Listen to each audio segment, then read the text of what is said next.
know all of you would be here.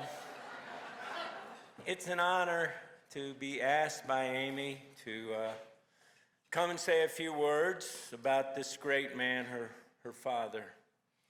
I got to know Robert when we did a film together in '92, Indecent Proposal.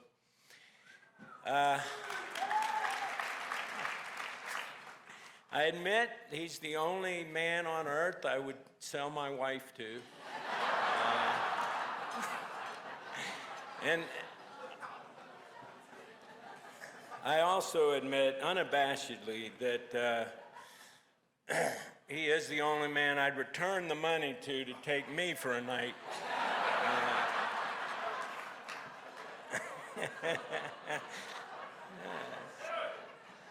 You guys out there in your mountain chic, very nice.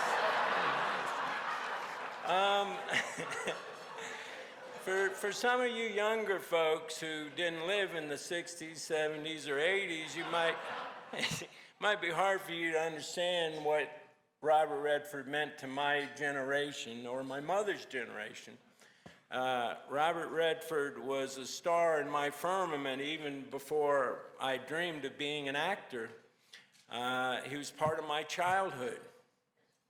So imagine my unbridled euphoria when I got the chance to work with him. Naturally, my first call was to my mother. She's terrified of flying, refuses to fly, but she got herself on a plane, by God, to come meet Robert Redford when I was filming with him. And I witnessed my mom become a 16-year-old schoolgirl who did everything but squeal as she approached him on the set. And he was so sweet, he took the time to really talk with her. I will always be grateful for his generosity and his kindness.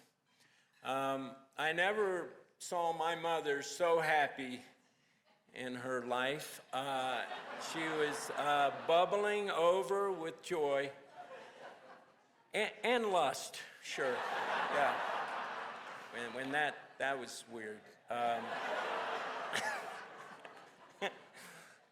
At the time we worked together, Congress was attempting to pass a bill that would open up 6 million acres of Montana wilderness to various extractive industries like mining and timber, et cetera. I was trying to stop this bill, and several times I asked Robert to call a senator who had been unreachable and intractable.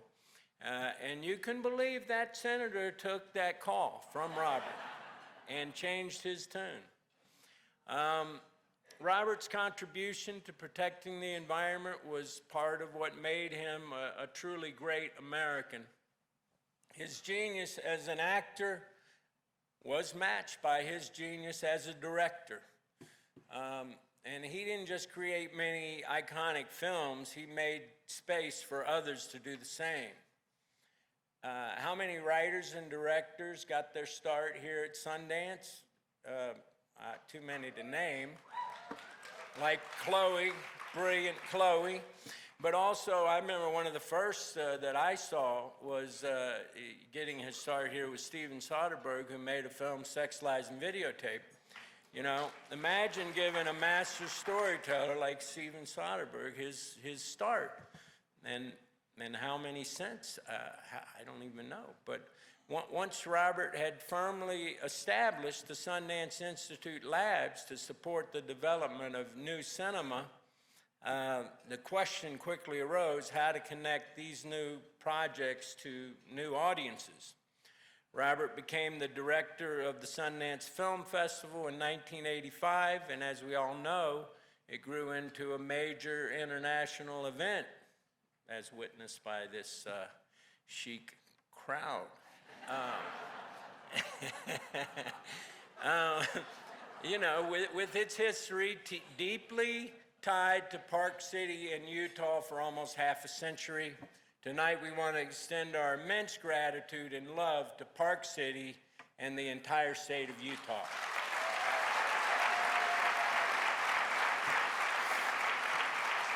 Yeah.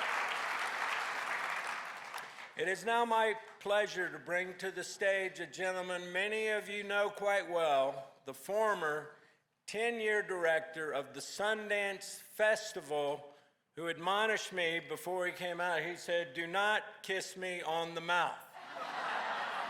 And I said, "Well, do we got to set parameters so early in the evening?" But ladies and gentlemen, the fabulous John Cooper.